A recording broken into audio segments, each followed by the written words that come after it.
సదాశివసమారంభాం శంకరాచార్యమధ్యమాం అస్మదాచార్యపర్యంతాం వందే గురుపరంపరాం. హరి ఓం. శ్రీ గురుభ్యో నమః. హరి ఓం. పార్థాయ ప్రతిబోధితాం భగవతా నారాయణేన స్వయం వ్యాసేన గ్రథితాం పురాణమునినాం మధ్యే మహాభారతం అద్వైతామృతవర్షిణీం భగవతీం అష్టాదశాధ్యాయినీం అంబ త్వామనుసందధామి భగవద్గీతే భవద్వేషిణీం. యం బ్రహ్మా వరుణేంద్రరుద్రమరుతస్తున్వంతి దివ్యైస్తవైః వేదైః సాంగపదక్రమోపనిషదైః గాయంతి యం సామగాః. ధ్యానావస్థితతద్గతేన మనసా పశ్యంతి యం యోగినః యస్యాంతం న విదుః సురాసురగణాః దేవాయ తస్మై నమః. ఓం శ్రీకృష్ణ పరబ్రహ్మణే నమః. మరో వారం కార్యక్రమంలో భగవద్గీత జ్ఞానయజ్ఞంలో 102వ రోజు అధ్యయనానికి మీ అందరికీ స్వాగతం. అక్షరాణామకారోస్మి బంధః సామాసికస్య చ అహమేవాక్షయః కాలో దాతాహం విశ్వతోముఖః. అక్షరాణం అకారోస్మి, అక్షరాలలో నేను అకారాన్ని అంటున్నాడు కృష్ణ పరమాత్మ. ఏ రంగాన్ని వదలటం లేదు ఆయన. భారతీయ భాషలన్నీ కూడా అకారంతోనే మొదలవుతాయి, కానీ ఇంగ్లీష్లో ఆ అన్నది లేదు. ఏబిసిడి అంటారు, ఆ శబ్దమే లేదు. అదే మన దేశ భాషలని తీసుకుంటే ఆ ఆ ఈ అంటూ సాగుతుంది. అకారం చాలా ప్రాథమికమైనటువంటి అక్షరం లేదా ప్రాథమికమైనటువంటి శబ్దం. ఎందుకు ప్రాథమిక శబ్దం అని అంటున్నాము అంటే, మనం నోరు తెరిచి గాలి వదిలితే ఆ అనే శబ్దం వస్తుంది. అది ఏ దేశస్థుడు నోరు తెరిచినా కూడా ఆ శబ్దమే బయటకు వస్తుంది. అందువల్లనే పిల్లల్ని నోరు తెరవమంటే ఏదమ్మా ఆ అను అని అంటాం, కానీ ఏ ఈ ఐ ఓ యు అనేమి అనము. తక్కిన శబ్దాలన్నీ కూడా ఆ యొక్క రూపాంతరాలే.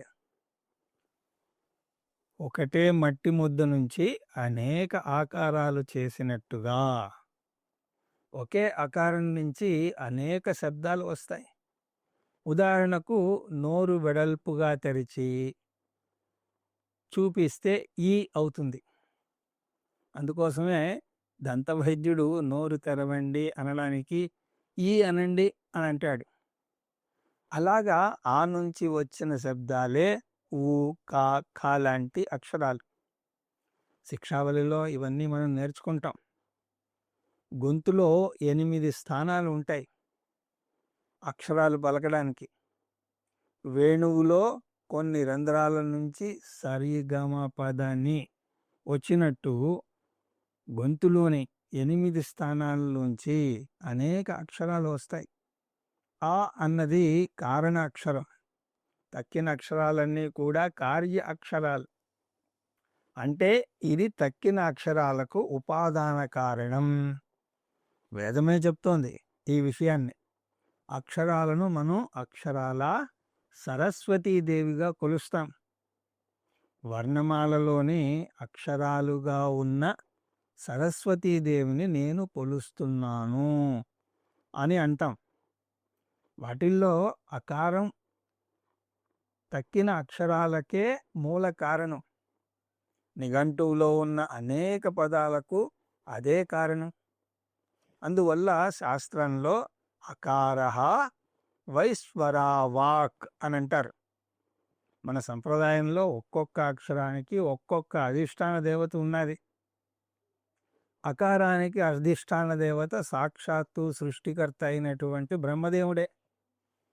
ఖం భూర్భువస్సువః బ్రహ్మణే పద్మహస్తాయ లోకాధిపతయే హంసవాహనాయ సాంగాయ సాయుధాయ సశక్తి సపరివారాయ ఉమామహేశ్వరాయ నమః అం బ్రహ్మణే నమః అంటూ మహాన్యాస మంత్రంలో వస్తుంది.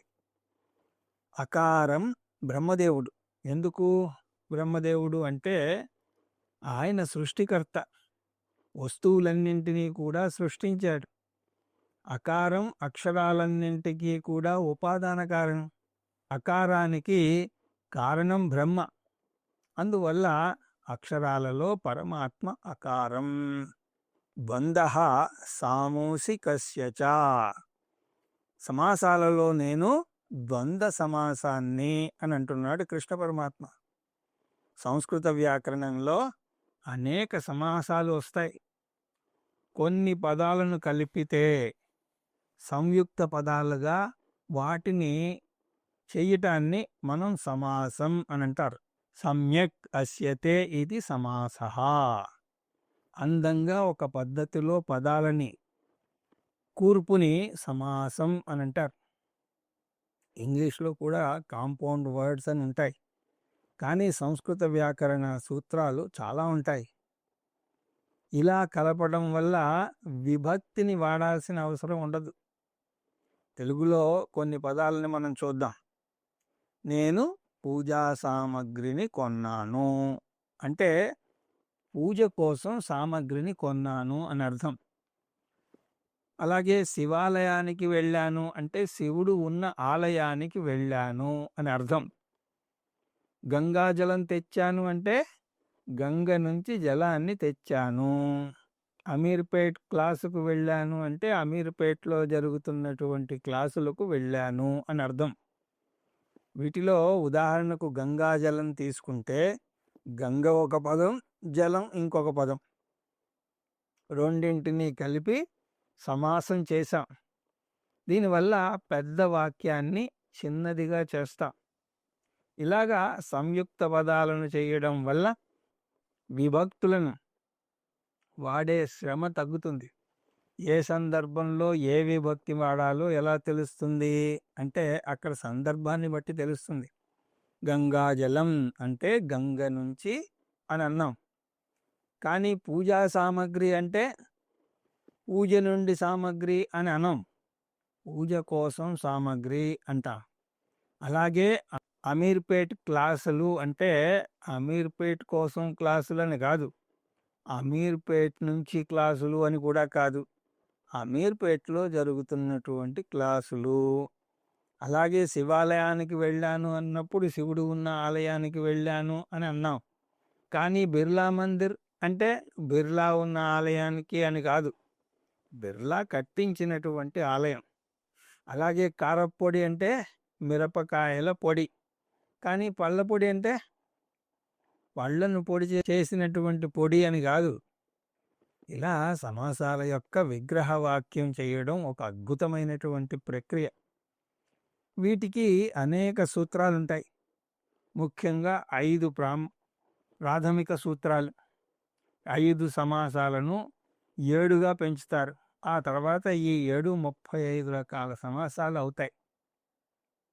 ప్రాథమిక సమాసాల పేర్లు తత్పురుష సమాసం, బహువ్రీహి సమాసం, కర్మధారయ సమాసం, ద్విగు సమాసం, ద్వంద్వ సమాసం. సంస్కృత భాషలో ఒక పదం ఆ పేజీ మొదట్లో ప్రారంభమై చివరి దాకా సాగుతూనే ఉంటుంది.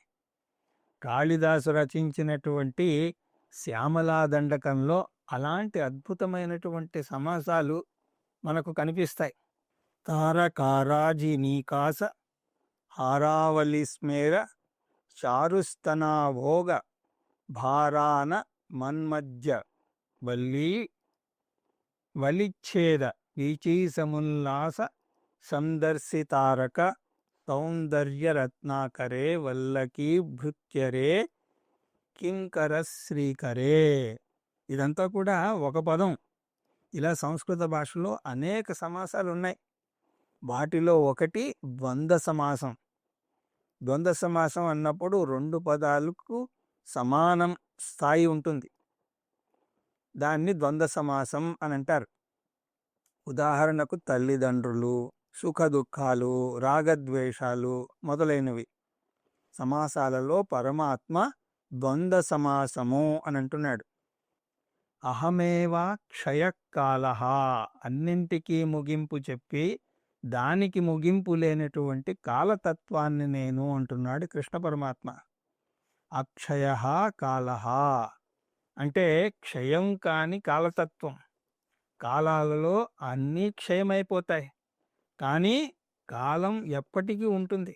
ప్రళయకాలంలో కూడా అన్నీ లయమవుతాయి, కానీ కాలం అవ్యక్తంగా ఉంటుంది. కాలం అవ్యక్తంగా ఉండడం వల్లనే తర్వాత సృష్టి రాగలుగుతోంది. అందువల్ల పరమాత్మ అక్షయ కాలతత్వం. దాతాహం, నేను కర్మఫలదాతను అంటున్నాడు కృష్ణ పరమాత్మ. సరి అయిన వ్యక్తికి సరి అయిన సమయంలో సరి అయిన ఫలం ఇవ్వాలి అంటే ఎంత గొప్ప మేధాశక్తి ఉండాలండి. మన కంప్యూటర్ ఎందుకు పనికిరాదు దాని ముందు. భగవంతుని కంప్యూటర్కు వైరస్ కూడా పట్టదు. ఆ కంప్యూటర్లో అంటే ఆయన మేధాశక్తిలో చీమ, దోమ, మనిషి ప్రాణాలు, దేవతలు, రాక్షసులు, అలా మొత్తం జీవరాశులన్నింటి యొక్క కర్మఫలాల రికార్డు పెట్టుకుని దానికి తగ్గ కర్మఫలాలను ఇస్తూ వస్తాడు. అది ఎంత క్లిష్టమైన పని చూడండి. అందువల్ల పరమాత్మ కర్మఫలదాత. విశ్వతోముఖ, విశ్వతోముఖుణ్ణి అని అంటున్నాడు కృష్ణ పరమాత్మ. అంటే ఆయన ముఖం 10 దిక్కుల వైపు తిరిగి ఉంటుంది. ఒకేసారి ఇంతమందికి ఇన్ని రకాల కర్మఫలాలను ఇవ్వాలి అంటే ఆయన అన్ని వైపులు ఒకేసారి చూడగలిగేలా ఉండాలి కదా.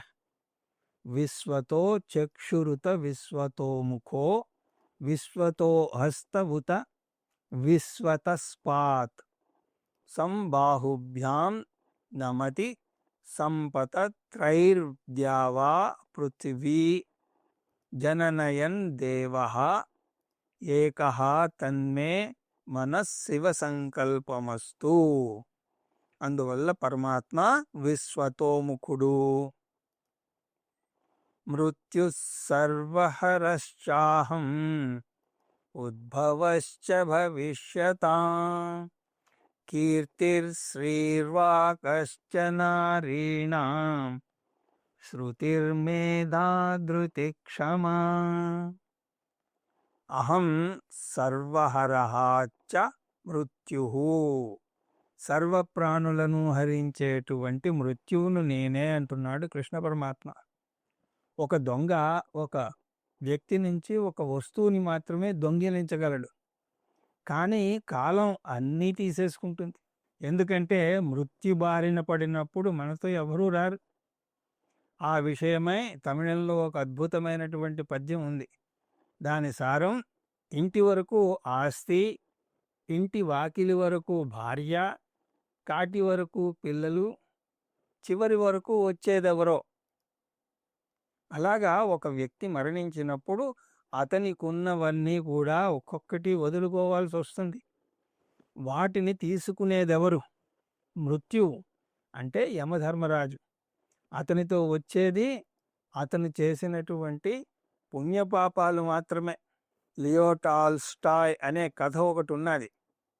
ఒక ధనవంతుడు ఒక చాటింపు వేయిస్తాడు. సూర్యోదయం నుంచి సూర్యాస్తమం వరకు ఒక ప్రదేశంలో ఎంత మేరకు పరిగెడితే అంత మేరకు ఆ ప్రదేశాన్ని ఆ పరిగెత్తినటువంటి వ్యక్తికి రాసిస్తాను అని అంటాడు. ఒక అతను వస్తాడు, చాలా ఆశగా పరిగెడతాడు, మొదట్లో చాలా ఉత్సాహంగా పరిగెడతాడు, పరుగు తీస్తూనే ఉంటాడు.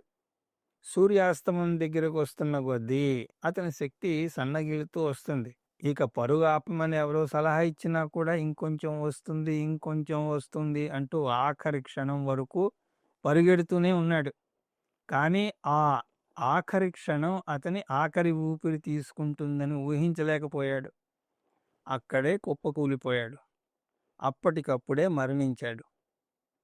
ప్రాణాలొడ్డి అంత కష్టపడి సంపాదించిన ఆ భూమిని తీసుకుని వెళ్ళగలిగాడా? లేదు కదా. మృత్యువు హరించి వేసింది దాన్ని. అందువల్ల ఎంత సంపాదించినా దానంతటినీ కూడా మృత్యువు హరించి వేస్తుంది. అందువల్ల పరమాత్మ మృత్యువు ఉద్భవశ్చ భవిష్యతాం, భవిష్యత్తులో పుట్టబోయే పుట్టుకను నేనే అంటున్నాడు కృష్ణ పరమాత్మ. ఎందుకంటే భవిష్యత్తులో ఏదైనా పుట్టించాలి అంటే అది ఇప్పుడు అవ్యక్త రూపంలో నిక్షిప్తమై ఉండాలి.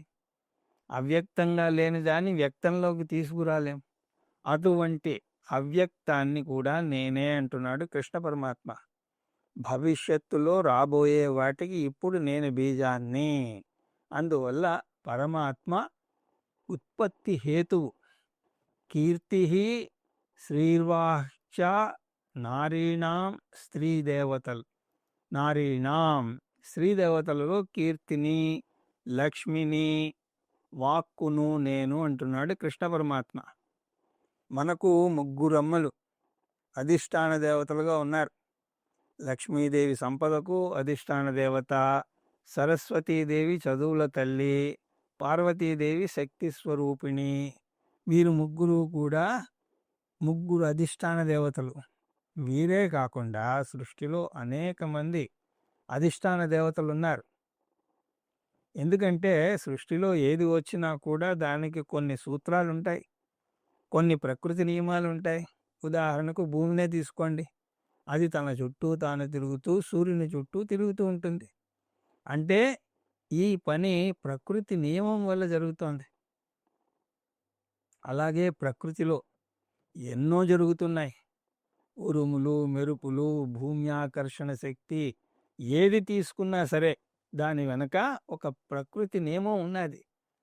ఈ నియమాలు ఇంత క్రమం తప్పకుండా పనిచేస్తున్నాయి అంటే వాటి వెనుక ఒక మేధాశక్తి కూడా ఉన్నది. ఎందుకంటే ఏ నియమం పని చేయాలన్నా కూడా దాన్ని నియంత్రించే నియంత ఉండాలి. ప్రభుత్వం కొత్తగా ఒక నియమాన్ని ప్రవేశపెడితే దాన్ని ఆచరించేలాగా చూడడానికి ఆఫీసర్లు ఉండాలి. ఆ విధంగా ఈ సృష్టిలో ఏ వస్తువైనా కూడా దానికి కొన్ని సూత్రాలు ఉంటాయి. ఆ సూత్రాలను ఒక తెలివైన తత్వం నియంత్రిస్తూ ఉంటుంది. ఈ రెండింటినీ కలిపితే ప్రతి వస్తువుకి ఒక అధిష్టాన దేవత ఉంటుంది. అంటే మనం 2 అడుగులు పైకి వెయ్యాలి. వస్తువు నుంచి వస్తువుకున్న సూత్రాన్ని చూడాలి, సూత్రం నుంచి దాన్ని నియంత్రించేటువంటి తెలివైన తత్వాన్ని చూడాలి. అంటే ప్రతి వస్తువుకి ఉన్న అధిష్టాన దేవతను చూడాలి. భూమికి భూదేవత ఉన్నది, జలానికి జలదేవత ఉన్నది, ప్రతి ఒక్క అక్షరానికి అక్షర దేవత ఉన్నది. మన అంగాలు ఒక్కొక్క దానికి ఒక్కొక్క అధిష్టాన దేవత ఉంది. అంతేకాదు ఏదైనా కనుగోబడితే దానికి కూడా ఒక దేవత ఉంటుంది. ఈ అధిష్టాన దేవతలందరికీ కూడా అధిష్టాన దేవత ఎవరు? ఈశ్వరుడు. ఆయన సమిష్టి దేవత, సర్వజ్ఞుడు. ఆ విధంగా మనకు అనేక అధిష్టాన దేవతలు ఉన్నారు. కీర్తి అంటే పేరు ప్రతిష్టలు, దానికి కూడా కొన్ని సూత్రాలు ఉన్నాయి. దాన్ని అధిష్టాన దేవత కీర్తి దేవత. శ్రీ అంటే సంపద, దానికి అధిష్టాన దేవత లక్ష్మీదేవి. వాక్ అంటే వాక్కు, దానికి సంబంధించినటువంటి అధిష్టాన దేవత వాగ్దేవి. వాగ్దేవి వదనాంబుజే వసతు మే త్రిలోక్యమాత. అలాగే స్మృతి, స్మృతి అంటే జ్ఞాపక శక్తి. మనకున్నటువంటి అనేక శక్తుల్లో జ్ఞాపక శక్తి ఒక శక్తి. మనస్సు నుంచి అనేక నాళాలు వెళ్తాయి. ఎక్కడైనా ఏదో చిన్న పొరపాటు జరిగితే అమ్నీషియా అని వస్తుంది. అంటే ఇది కూడా మెదడులో ఉన్న కొన్ని సూత్రాల వల్ల నియంత్రించబడి ఉంటుంది. దీనికి ఒక దేవత ఉన్నది. అలాగే మేధ అంటే మేధస్సు, తెలివితేటలు. ఎందుకు కొంతమంది మెదడు చురుగ్గా ఉంటుంది, మరి కొంతమంది మెదడు మట్టి బురదలా ఉంటుంది, అది మనకు తెలియదు. ఇది అనుకోకుండా జరిగిన అంశం కాదు. దానికి కూడా కొన్ని సూత్రాలు ఉన్నాయి.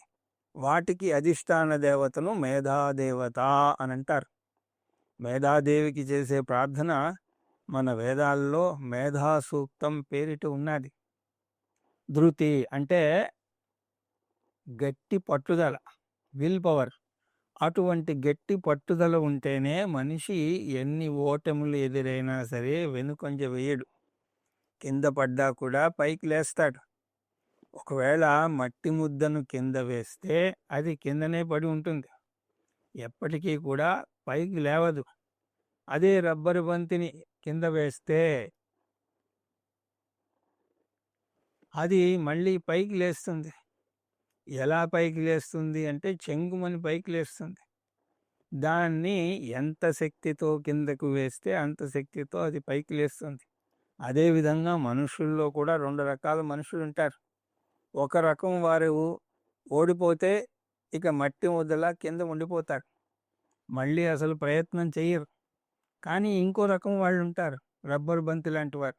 కింద పడిన కొద్దీ రెట్టించిన ఉత్సాహంతో మళ్ళీ ప్రయత్నిస్తారు. ఇలా పట్టు వదలని విక్రమార్కుల్లాగా ప్రయత్నించే వారి శక్తిని ధృతి అని అంటారు. దీనికి అధిష్టాన దేవతను ధృతి దేవత అని అంటారు. అలాగే క్షమ. క్షమకు అనేక అర్థాలున్నాయి. అవి ఓపిక, భరించడం, వేచి ఉండడం, క్షమించడం.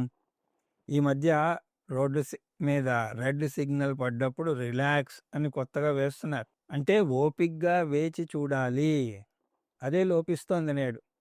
కొంచెం కొంచెం ముందుకు వెళుతూ ఉంటారు. గ్రీన్ సిగ్నల్ పడేసరికి ఉన్న ఆ ఒక్క అడుగు కూడా దాటేస్తారు. ఒకవేళ సరిగ్గా సిగ్నల్ ముందు ఏదైనా కారు ఉండి అది ఏ కారణం వల్లనైనా వెంటనే కదలకపోతే వెనక నుంచి హారన్లు మోత ఒకటే వినిపిస్తూ ఉంటుంది. ఒక్క క్షణం కూడా వేచి చూసే ఓపిక ఉండదన్నమాట. మనలో ఆ క్షమాగుణం ఉన్నా లేకపోయినా అది కూడా ఒక శక్తి. దాని అధిష్టాన దేవత క్షమాదేవత. నారీణాం అహం అస్మి. స్త్రీ దేవతలలో ఈ దేవతలన్నీ కూడా నేను అంటున్నాడు కృష్ణ పరమాత్మ. అందువల్ల స్త్రీ దేవతల్లో పరమాత్మ కీర్తి, శ్రీ, వాక్, స్మృతి, మేధ, ధృతి, క్షమ. బృహత్సామ తదా సామ్నాం గాయత్రీ ఛందసామహం మాసానాం మార్గశీర్షోహం ఋతూనాం కుసుమాకరః. బృహత్సామ తథా సామ్నాం. సామవేద మంత్రాల్లో నేను బృహత్సామాన్ని అంటున్నాడు కృష్ణ పరమాత్మ. సామ్నాం అంటే సామ మంత్రాలు. సామమంత్రాలు అనే పదం ఒక సమాసం. సామవేదం యొక్క మంత్రాలు. అందులో బృహత్సామ నేను అంటున్నాడు కృష్ణ పరమాత్మ. బృహత్సామ అంటే బృహత్ సామ, అది ఒక మంత్రం పేరు. అది చాలా మంగళకరమైనటువంటి మంత్రం. ఇది భగవంతుణ్ణి స్తుతించేటువంటి మంత్రం. దీనికి బృహత్ సామ అని పేరు. అది ఎందుకు వచ్చింది అంటే మంత్రం ఏదో పెద్దది అని కాదు, మంత్రం స్తుతించే భగవంతుడు గొప్పవాడు అని. మంత్రం పాడడానికి 2-3 నిమిషాలే పడుతుంది, కానీ అది స్తుతించేది బృహదీశ్వరుణ్ణి కాబట్టి అందువల్ల అది గొప్ప మంత్రం. అందువల్ల సామ మంత్రాల్లో పరమాత్మ బృహత్సామ అని అన్నాడు. అలాగే గాయత్రి ఛందసామహం. ఛందస్సుల్లో గాయత్రి ఛందస్సును నేను అని అంటున్నాడు కృష్ణ పరమాత్మ. నిజానికి ఛందస్సుకు 2 అర్థాలున్నాయి. ఛందస్సు అంటే ఒక అర్థం ఛందస్సు. అంటే పద్య భాగం రాయడానికి పాటించేటువంటి సూత్రాలు. ఒక పద్యంలో ఎన్ని అక్షరాలుండాలి, ఎలా ఉండాలి, కొన్ని నియమాలుంటాయి. సంస్కృతంలో ఈ ఛందస్సుకు కొన్ని ఉదాహరణలు గాయత్రి ఛందస్సు, అనుష్టుప్ ఛందస్సు, త్రిష్టుప్, జగతి, బృహతి ఇలాంటివి. అలా గాయత్రి ఛందస్సు ఒకటి. అంతేకాకుండా వేద మంత్రాలను కూడా ఛందస్సు అని అంటారు. కానీ ఇక్కడ ఛందస్సు అంటే ఛందస్సు అనే అర్థం. అలాగే గాయత్రి కూడా 2 అర్థాలున్నాయి. ఒకటి గాయత్రి ఛందస్సు, దానిలో 3 పాదాలుంటాయి. పాదానికి 8 అక్షరాలుంటాయి. వెరసి 24 అక్షరాలు వస్తాయి. అష్టాక్షర త్రిపాద గాయత్రి. గాయత్రి అంటే ఒక ప్రత్యేకమైనటువంటి మంత్రం కూడా. గాయత్రి మంత్రం తెలియని వారు ఉండరు. చాలామంది గాయత్రి జపం కూడా చేస్తూ ఉంటారు. అందువల్ల వేద మంత్రాలలో నేను గాయత్రి మంత్రాన్ని అంటున్నాడు కృష్ణ పరమాత్మ. గాయత్రి మహిమ గురించి శాస్త్రంలో చాలా విస్తారంగా వస్తుంది. గాయత్రి మహిమను వివరిస్తూ ఒక పెద్ద గ్రంథమే ఉన్నది. గాయత్రి యొక్క ముఖ్యమైనటువంటి మహిమ, ఈ మంత్రాన్ని వేదసార మంత్రం అని అంటారు. ఒకసారి బ్రహ్మదేవుడు వేదసారం కోసం వేదాలన్నింటినీ కూడా చిలికాడుట. బ్రహ్మదేవుడు 3 వేదాలను తీసుకున్నాడు. మనకున్నది 4 వేదాలైనా కూడా ఎక్కువగా 3 వేదాల గురించే చెప్తారు. అధర్వణ వేదం ఎక్కువగా రాదు. అంటే ఋగ్వేదం, యజుర్వేదం, సామవేదాలనే తీసుకుంటారు. ఎందుకంటే వాటిలోనే యజ్ఞయాగాదులు, కర్మకాండ వస్తాయి. వేదాలు చాలా పెద్దవి అవ్వడం వల్ల వాటి యొక్క సారాన్ని తీయదలుచుకున్నాడు బ్రహ్మదేవుడు. అలా ఋగ్వేద సారంగా గాయత్రి మొదటి పాదం, యజుర్వేద సారంగా 2వ పాదం, సామవేద సారంగా 3వ పాదం వచ్చాయి.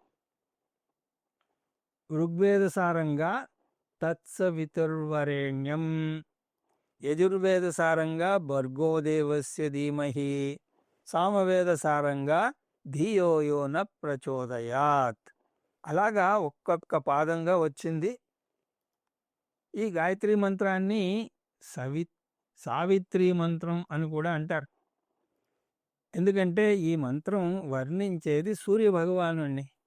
సంస్కృతంలో సూర్య భగవానుణ్ణి సవితాదేవత అని అంటారు.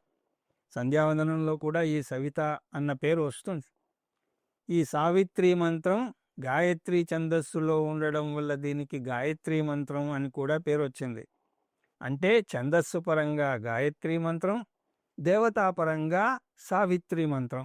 బ్రహ్మచారికి ఉపనయనం చేసినప్పుడు అతని తండ్రి, గురువు వాళ్ళకి సాష్టాంగ నమస్కారం చేసి సావిత్రీం భో అనుబ్రూహి అని అడుగుతాడు. అక్కడ సావిత్రి అంటే గాయత్రి మంత్రం. గాయత్రి మంత్రం వేదాల సారం కాబట్టి తండ్రి తన పుత్రుడికి వేదాల అధ్యయనం చేయడానికి శ్రీకారం చుడుతున్నాడు కాబట్టి గాయత్రి మంత్రాన్ని ఉపదేశిస్తాడు. అంటే మనం గాయత్రి మంత్రం జపిస్తే మొత్తం 3 వేదాలను జపించినట్టు అర్థం. ఆయాతు వరదాదేవి అక్షరం బ్రహ్మ సంహితం. బ్రహ్మ సంహితంలో బ్రహ్మ అంటే వేదాలు, సంహితం అంటే వేదాలకు సమానమైనది. అందువల్ల గాయత్రి జపం చేస్తే 1 కాదు 3 వేదాల పారాయణ చేసినంత ఫలం వస్తుంది. పైగా గాయత్రి జపం చేస్తే పాపాల నుంచి కూడా రక్షింపబడతాడు. గాయత్రీం గాయతాం త్రాయతే ఇతి గాయత్రి. గాయతాం అంటే జపించే వ్యక్తి, త్రాయతే అంటే రక్షిస్తుంది అని. అంటే గాయత్రీ దేవత రక్షిస్తుంది. అందువల్ల ఎవరైతే గాయత్రి మంత్రాన్ని జపిస్తారో అతనికి గాయత్రీదేవి ఒక రక్షణ కవచంలా పనిచేస్తుంది. కొంతమంది ఇంటికి గుమ్మానికి కనుదృష్టి వినాయకుడి ఫోటో ఒకటి అంటిస్తూ ఉంటారు. గాయత్రి అలాంటి రక్షణ కవచాన్ని మనకి ఇస్తుంది. ఈ గాయత్రిలో కూడా 2 రకాల మంత్రాలు ఉన్నాయి. అవి శ్రౌత గాయత్రి, స్మార్త గాయత్రి. శ్రౌత గాయత్రి అంటే శృతుల్లో వేదాల్లో వచ్చేటువంటి మంత్రం. స్మార్త గాయత్రి అంటే గ్రంథాలలో వచ్చే మంత్రం. ఉపనయనంలో ఉపదేశించేది శ్రౌత గాయత్రి మంత్రం. తత్సవితుర్వరేణ్యం భర్గో దేవస్య ధీమహి ధియో యో న ప్రచోదయాత్. జపం చేయడానికి వీలుగా మనం దానికి ముందు ఓం అని కలుపుకుంటాం. ఓం భూర్భువస్సువః అన్నది కలుపుతారు. ఈ గాయత్రి మంత్రం అర్థాన్ని కొంచెం చూద్దాం. ఈ గాయత్రి మంత్రం యొక్క అర్థం వివరంగా మళ్ళీ ఎప్పుడైనా చూద్దాం. ఇంకో విశేషం ఏమిటి అంటే, ఈ గాయత్రి మంత్రం పఠించకుండా తక్కిన మంత్రాలు పఠిస్తే అవి అంతగా ఫలితాన్ని ఇవ్వవని, గాయత్రి మంత్రం పఠించి తక్కిన మంత్రాలు పఠించకపోయినా సరే ఫలం కలుగుతుంది అని, గాయత్రి మంత్రం యొక్క మహిమ అంత గొప్పది అని శాస్త్రాల్లో చెప్తారు. గాయత్రి గురించి అనేక శాస్త్ర గ్రంథాల్లో వస్తుంది అని చూసాం. ఈ గాయత్రి మంత్రం కూడా 2 రకాలుగా పఠిస్తారు. తత్సవితుః వరేణ్యం అది ఒక పద్ధతి, సత్సవితుః వరేణ్యం అన్నది ఇంకో పద్ధతి. ఇదంతా కూడా శ్రౌత గాయత్రి గురించి. స్మార్త గాయత్రి గురించి ఆ మంత్రం వేరే ఉన్నది. శ్రౌత గాయత్రి, స్మార్త గాయత్రి అని 2 రకాలు ఉంటాయి అని చూసాం కదా. రెండవది స్మృతి గ్రంథాల్లో వస్తుంది. యో దేవః సవితాస్మాకం ధియో ధర్మాదిగోచరః ప్రేరయేత్తస్య యద్భర్గః తద్వరేణ్యముపాస్మహే అంటూ గాయత్రి మంత్రం ఇంత గొప్పది కాబట్టి గాయత్రి ఉపదేశాన్ని బ్రహ్మోపదేశం అని అంటారు. బ్రహ్మోపదేశం అంటే వేదోపదేశంతో సమానం. అందువల్ల గాయత్రి వేదంతో సమానం. అంతేకాకుండా చాందోగ్యోపనిషత్తులో గాయత్రి మంత్రం గురించి బ్రహ్మ మీద ఉపాసన చేయడానికి అక్కడ నిర్దేశిస్తుంది. అందువల్ల గాయత్రి వేదంతో సమానం, బ్రహ్మతో సమానం. ఈ మంత్రం మీద విశ్లేషణ కూడా బ్రహ్మసూత్రాల్లో మనం చూస్తాం. ఈ గాయత్రి మంత్రం చాలా పవిత్రమైనది. దీన్ని ఋగ్వేదంలో, యజుర్వేదంలో, సామవేదంలో కూడా చూస్తాం. అందువల్ల ఛందస్సుల్లో పరమాత్మ గాయత్రి ఛందస్సు. మాసానాం మార్గశీర్షోహం, మాసాలలో నేను మార్గశీర్ష మాసాన్ని అంటున్నాడు కృష్ణ పరమాత్మ. అంటే డిసెంబర్ 15 నుంచి జనవరి 15 వరకు మార్గశీర్ష మాసం దాదాపుగా ఆ రోజుల్లో వస్తుంది. అది మంగళకరమైనటువంటి మాసం. అందువల్ల అనేక మతపరమైనటువంటి కర్మలు ఆ కాలంలో చేస్తారు. వాతావరణం కూడా అప్పుడు బాగుంటుంది. కొంతమంది భాష్యకారులు మార్గశీర్ష మాసంలో అనేక ధాన్యాలు పండుతాయి కాబట్టి సస్యశ్యామలంగా భూమి ఉంటుంది కాబట్టి దీన్ని కృష్ణ పరమాత్మ ఎన్నుకున్నాడు అని అంటారు. భూమి సస్యశ్యామలంగా ఉంటుంది. కానీ కొంతమంది భాష్యకారులు చెప్పే ఇంకొక కారణం ఏమిటి అంటే, ఈ నెల దేవతలకు సూర్యోదయ కాలం. మన మనుష్యలోకంలో 1 సంవత్సరం దేవతలకు 1 రోజు. దేవతల రోజు సంక్రాంతి రోజుతో మొదలవుతుంది. రోజు మొదలయ్యే ముందు అది బ్రహ్మీ ముహూర్తం, తెల్లవారుజామున ఉంటుంది. అంటే 4:30 నుంచి 6 వరకు. దేవతలు రోజు 15వ తారీఖు నుంచి మొదలవుతుంది అంటే అంతకు ముందు రోజులు దేవతలకు బ్రహ్మీ ముహూర్తంతో సమానం. బ్రహ్మీ ముహూర్త కాలంలో సత్వగుణం ఉంటుంది. అందువల్ల అన్ని రకాల సాధనలకు, మతపరమైనటువంటి సాధనలకు కూడా బ్రహ్మీ ముహూర్తం అన్నది చాలా అనువైన సమయం. అంటే మార్గశీర్ష మాసం. అందువల్ల మాసాలలో పరమాత్మ మార్గశీర్ష మాసం అని అన్నాడు. ఋతూనాం కుసుమాకరః, 6 ఋతువుల్లో నేను వసంత ఋతువుని అంటున్నాడు కృష్ణ పరమాత్మ. ఆ ఋతువుల పేర్లేంటి? వసంత ఋతువు, గ్రీష్మ ఋతువు, వర్ష ఋతువు, శరద్ ఋతువు, హేమంత ఋతువు, శశిర ఋతువు. కానీ ఇంగ్లీష్లో 4 ఋతువులు ఉన్నాయి. అవేమిటి? Spring, summer, autumn, winter. ఈ ఋతువులన్నింటిలో కూడా నేను వసంత ఋతువుని అని అంటున్నాడు. ఈ వసంత ఋతువు చాలా అందంగా ఉంటుంది. అన్ని రకాల పువ్వులు వికసిస్తాయి. పువ్వులను చూస్తే ఆహ్లాదకరంగా ఉంటుంది. అందువల్ల కృష్ణ పరమాత్మ వసంత ఋతువు అని అనకుండా కుసుమాకరహ అంటున్నాడు. కుసుమాలు అంటే పువ్వులు.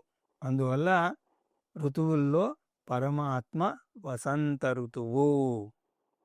మరిన్ని విభూతులను తర్వాత తరగతుల్లో దర్శించే ప్రయత్నం చేద్దాం. ఈ తరగతికి సంబంధించినటువంటి 3 ప్రశ్నలు. స్త్రీ దేవతల్లో భగవానుడు ఏ ఏ దేవతలు నేను అని అన్నాడు? రెండవది, శ్రౌత గాయత్రి స్మార్త గాయత్రిల మధ్య తేడా ఏమిటి?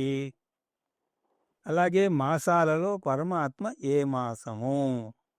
వీటికి సమాధానాన్ని కామెంట్ రూపంలో రాసి పంపించండి. హరి ఓం తత్సత్.